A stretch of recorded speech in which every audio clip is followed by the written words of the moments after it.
अगर आप भी चाहते हैं डमरू म्यूजिक का ऑडियो वीडियो सबसे पहले आप तक पहुंचे तो लाल कलर के बटन दबा के चैनल को सब्सक्राइब करें और साथ में बेल आइकन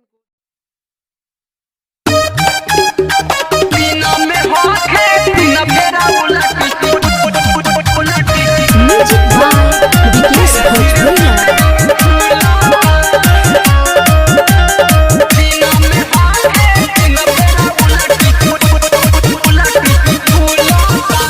जहिया से गइल बारा संग में तू सुत के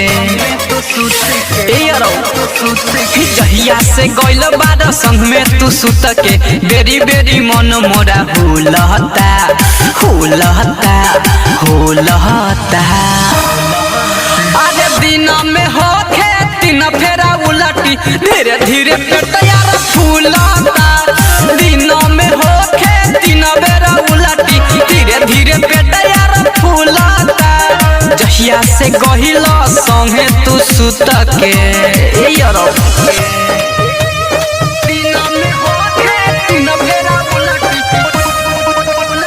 डीजे विकास विकास सीतामढ़ी सहर्ष रिकॉर्डिंग स्टूडियो भूतही।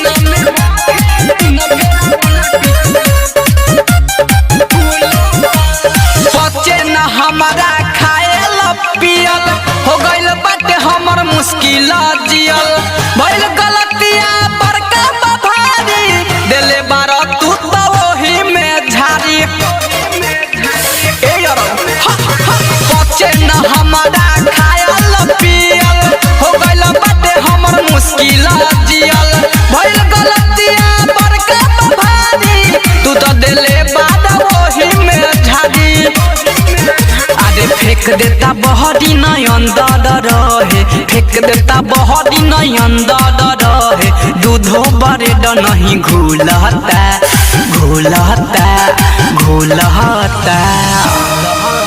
अरे दिन में होखे तीन फेरा उलटी धीरे धीरे पेटयार फूलता।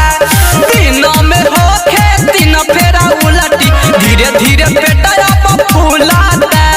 जहिया से गहिल संग में तू सुत के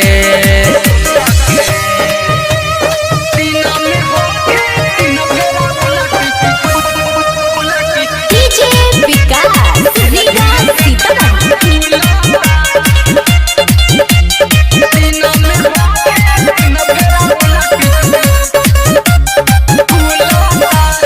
रमन बिहारी आगे पीछे देखल साझे से लेके तू भोर तक ठेकल।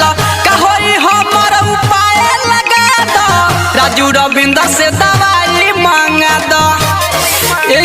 सुन तारो आए हाय रमन बिहारी आगे पीछे देखल साझे से लेके तू भोर तक ठेकल।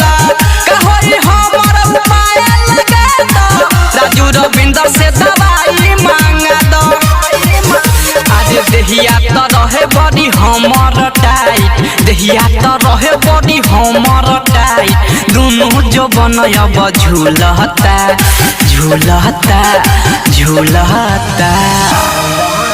आज दिन में होखे तीन फेरा उलटी धीरे धीरे पेटयार फूलता।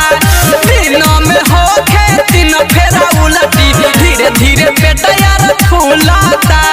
जहिया से गइल संग में तू सुत के का कइल हो। सहर्ष रिकॉर्डिंग स्टूडियो भूतही चौक।